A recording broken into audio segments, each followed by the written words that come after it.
मानवंदना अर्पित करतो। आजच्या या अतिशय चांगल्या कार्यक्रमामध्ये मंचावर उपस्थित असलेले नागपूरचे पोलीस आयुक्त श्री रवींद्र सिंघलजी, सह पोलीस आयुक्त श्री नवीन चंद्र रेड्डीजी, अतिरिक्त पोलीस आयुक्त श्री वसंत परदेशी, अतिरिक्त पोलीस आयुक्त श्री राजेंद्र दाभाडे, या ठिकाणी उपस्थित सर्व आमचे डीसीपीज, एसीपीज, सर्व पोलीस अधिकारी, कर्मचारी आणि उपस्थित सर्व नागरिक भगिनी आणि बंधूंनो, आज अतिशय आनंदाची गोष्ट आहे की दोन महत्त्वाचे कार्यक्रम आपल्या या पोलिसांच्या मार्फत पार पडत आहेत।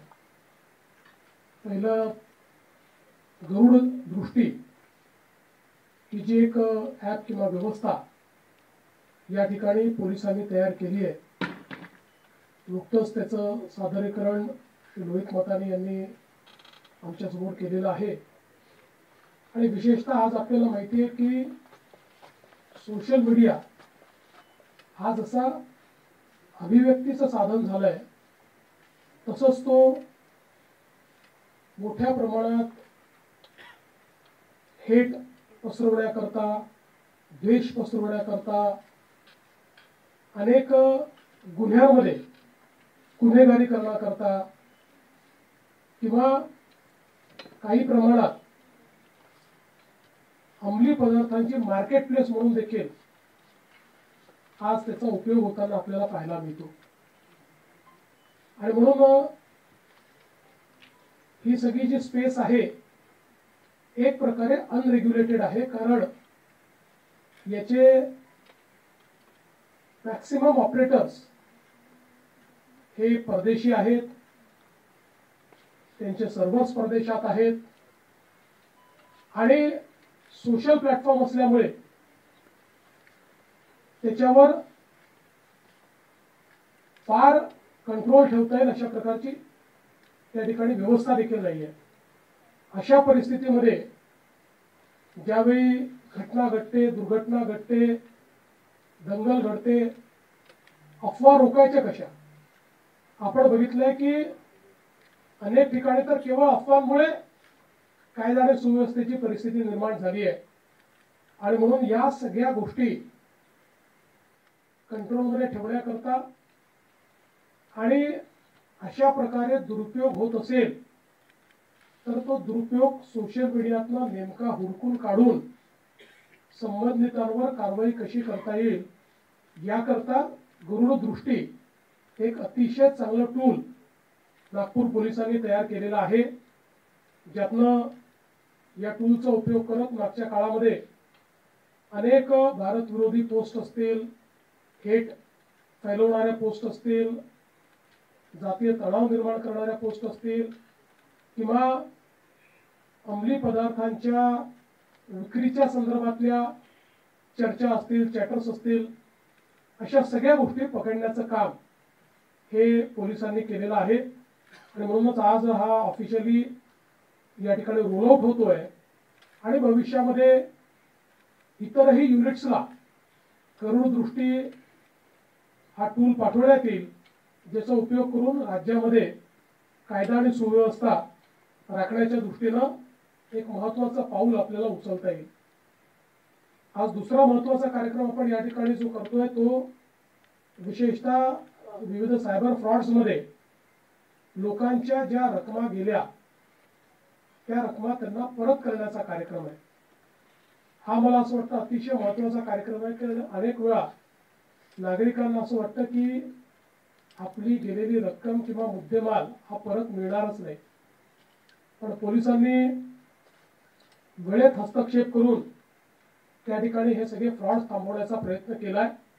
आणि ते थांबवल्यानंतर ते जे अकाउंट फ्रीज केले जातात ते डिफ्रीज करणं, त्यातले पैसे पुन्हा परत आणणं आणि ते जे काही विक्टिम्स आहेत त्यांच्यापर्यंत पोहोचवणं, अशा प्रकारचा एक महत्त्वाचा हा कार्यक्रम आपण हातामध्ये घेतलाय।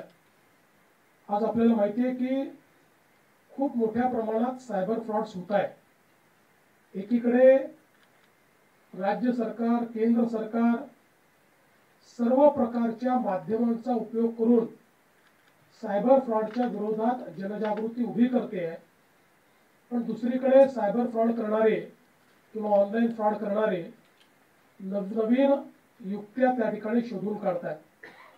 आणि आता आर्टिफिशियल इंटेलिजन्समुळे अनेक अडचणी तयार झालेल्या आहेत. कोणालाही त्या ठिकाणी एखाद्या व्यक्तीचा चेहरा दाखवून त्याच्याच आवाजात व्हिडिओ कॉल करता येतो आणि तो व्हिडिओ कॉल केल्यानंतर त्या माध्यमातून दिशाभूल करून अकाउंटमधून पैसे आम्हाला द्या अशा प्रकारची मागणी केली जाते. अनेक वेळा डिजिटल अरेस्ट अशा प्रकारचा एक फ्रॉड तयार झालेला आहे की ज्यातून अनेक लोकांना गंडवलं जातं. लोकांकडनं पिन्स घेतले जातात, लोकांकडनं त्यांचे अकाउंट डिटेल घेतले जातात, त्यांचे अनेक वेळा वेगवेगळ्या प्रकारचे आधार नंबर घेतले जातात आणि आपणही अनेक वेळा त्याचं व्हेरिफिकेशन करत नाही. पण मला असं वाटतं की आता ही परिस्थिती आहे की ज्याच्यामध्ये दोन गोष्टी आपल्याला लक्षात ठेवाव्या लागतील की there is no free lunch. काहीही मोफत मिळत नाही आणि लॉटरी कधी लागत नाही. ही गोष्ट आपण लक्षात ठेवली पाहिजे. कारण आपल्याला जर एखादा मेसेज आला लॉटरी लागली तर आपण स्वतःला प्रश्न विचारला पाहिजे की मलाच का लागली आणि मी अप्लाय न करता का लागली. असा उलटा प्रश्न विचारल्याशिवाय आपण सायबर फ्रॉडमधून बाहेर येऊ शकणार नाही. त्यामुळे कुठलीही गोष्ट मोफत नाहीये आणि कुठलीही गोष्ट जी अनैसर्गिक आपल्याला वाटते, आपल्या एखाद्या व्यक्तीचा फोन येतो, आपल्या एखाद्या व्यक्तीकडनं मेसेज येतो, तो रिकन्फर्म करणं. कारण आपल्याला माहिती आहे नंबरही रिरूट करता येतो, तुमच्या नंबरवरून कोणालाही फोन करता येतो.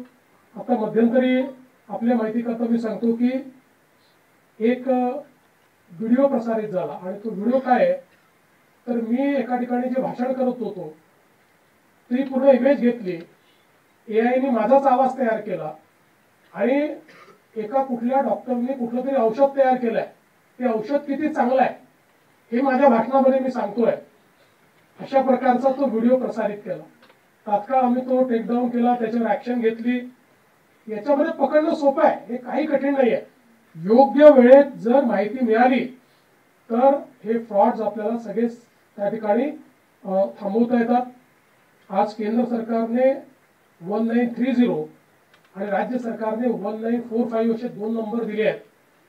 आज देशातली सगळ्यात रोबस्ट सायबर सिक्युरिटी आणि सायबर क्राईम डिटेक्शन व्यवस्था ही महाराष्ट्राकडे आहे.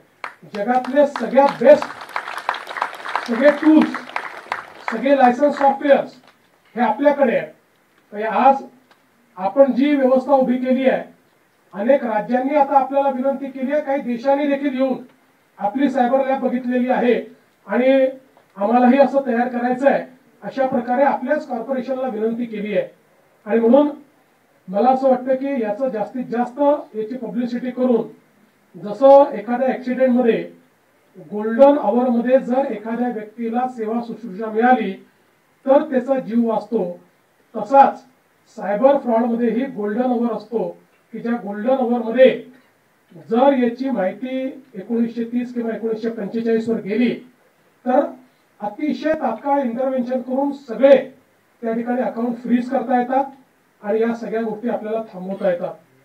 अनेक वेळा लोक दिवस दिवस काढून टाकतात आणि मग अशा परिस्थितीमध्ये अनेक वेळा आपण बघतो की हे गुन्हेगार इतके सराईत आहेत की 10-12 राज्यातल्या बँक अकाउंट्स मधून ते पैसे एका दिवसात ट्रॅव्हल करून कुठल्या तरी परदेशातल्या अकाउंट मध्ये जातात आणि ते अशा देशामध्ये जातात की ज्या देशाशी आपला करार नाही आहे, त्यामुळे ते पैसे आणणं फार कठीण जातं.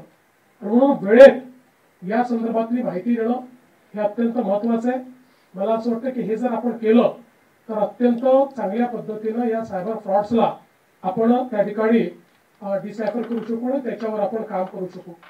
एक गोष्ट लक्षात घेतली पाहिजे की याच्यात किती सॉफिस्टिकेशन आलं तरी देखील प्रत्येक सायबर क्राईम आपला डिजिटल फुटप्रिंट तयार करत असतो. त्यामुळे आपणही त्यापेक्षा अधिक एक स्टेप पुढचं तंत्रज्ञान वापरून तो डिजिटल फुटप्रिंट शोधून काढतो आणि गुन्हेगारांना त्या ठिकाणी अटक करतो.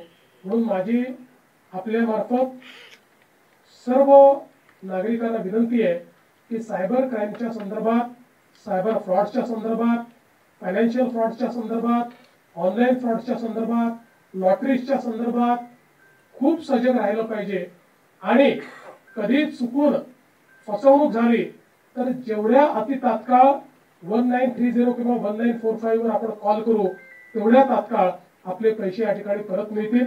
हे पुन्हा एकदा नागपूर पोलिसांनी हे जे चांगलं कार्य या ठिकाणी केलं आहे त्यांचं अभिनंदन करतो. ज्या लोकांचे पैसे परत मिळालेले आहेत त्यांचंही अभिनंदन करतो. आणि पुढे त्यांनीही अशा प्रकारे पोलिसांचे अँबॅसेडर म्हणून, राजदूत म्हणून इतरांनाही जागृती करावी अशा प्रकारची आपल्याला विनंती करतो. आणि माझं बोलणं संपवतो. धन्यवाद. जय हिंद, जय महाराष्ट्र.